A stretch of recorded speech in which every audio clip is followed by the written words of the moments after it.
cette vidéo va porter sur une question, hein, où trouver les offres d'apprentissage et vers quel type de poste vous devez vous diriger. Donc, les offres d'apprentissage. Alors, on en reçoit au niveau de l'université, hein, du parcours PME Export par alternance, puisque ça fait 15 ans que ça existe. Donc, du coup, on a quand même un réseau d'entreprises. On reçoit des offres, on vous les diffuse. Donc là, il n'y a pas de souci, mais il ne faut pas se contenter que de ça. Donc, il faut vous-même aussi être capable d'aller chercher des offres par vous-même. Donc, premièrement, quel profil envisager?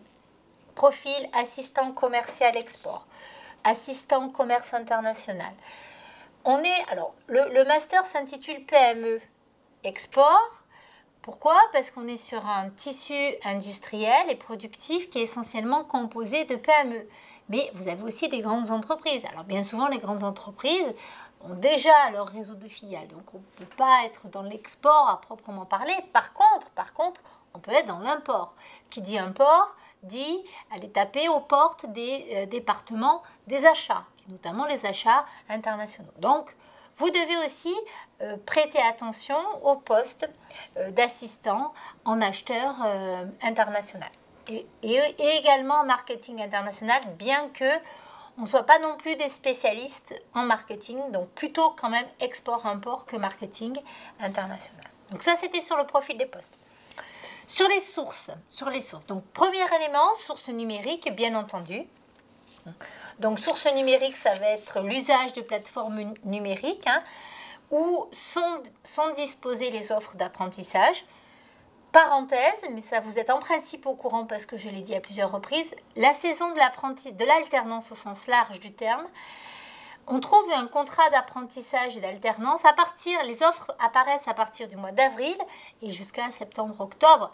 Mais on est quand même en fin de course, hein, donc n'oubliez pas, la saison de l'apprentissage, c'est comme au football, il y a une saison pour s'échanger les joueurs, mais là c'est pareil, les entreprises, il y a une saison pour trouver les alternants, apprentissage ou contrat pro. Donc ne loupez pas ce timing-là, ce serait préjudiciable pour vous.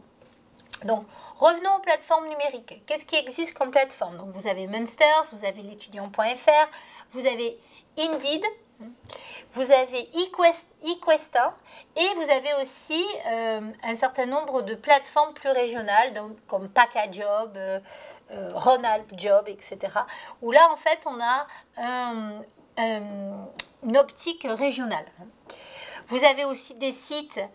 Je vous encourage à aller regarder les sites comme les sites de Business France. Hein, donc, le Business France, c'est le nouveau nom pour UbiFrance de la COFAS, où effectivement, chaque année, ils recherchent aussi des apprentis, de la même façon que les chambres de commerce et industrie, donc les CCI, qui ont aussi des départements de CCI à l'international, qui cherchent également des contrats d'apprentissage. Donc, essayez aussi de faire un système de veille sur ces différentes soit plateformes directement d'emploi, soit de cibler les sites internet des instances ou qui peuvent vous intéresser, en tout cas qui sont dans la ligne du mire du commerce international. Ensuite, deuxième type de source, le réseau LEA. Hein, donc, j'ai créé depuis quelques années un groupe sur LinkedIn où vous avez un certain nombre de contacts déjà, d'anciens LEA. Donc déjà, je vous invite à devenir membre de ce groupe. Essayez de regarder, bien évidemment, les entreprises qui ont pris des apprentis les années précédentes pour essayer de les contacter directement puisqu'ils connaissent déjà le profil et en règle générale, ils sont satisfaits. Mais attention, ça peut être des entreprises qui sont par ailleurs très sollicitées. Et bien entendu, comme je disais, on diffuse aussi des offres par la source LEA.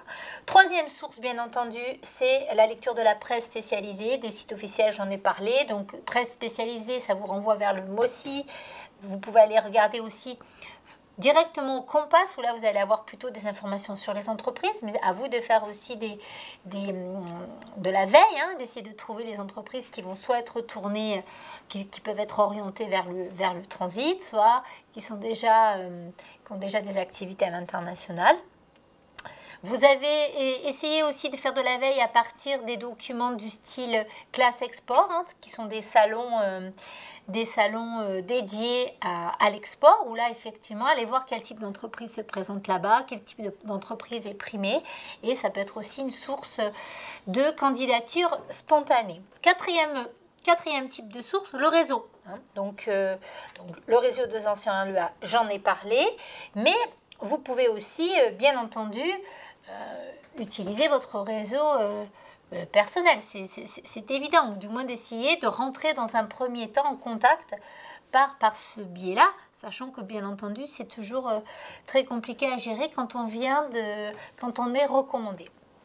Mais en tout cas, ça peut être une bonne entrée en matière, ou du moins une bonne première prise de contact avec une entreprise. Ça permet bien des fois de dépasser le stade de la barrière de la secrétaire. Et cinquième source, la source terrain. Hein, c'est-à-dire, on sait très bien que vous êtes tous des geeks en puissance, hein, que vous êtes la génération Y, si j'ai bonne mémoire, mais n'empêche que les mails, les relances par mail, c'est une chose, mais allez se présenter en direct pour déposer des candidatures spontanées, armées de votre meilleur sourire, avec un code vestimentaire approprié, déposer une lettre, essayer de voir qui dirige quoi, bref. Les séances terrain aussi, même si c'est plus compliqué, ça peut être aussi bien payant et ça vous permet aussi de sortir de chez vous et de sortir de derrière l'écran.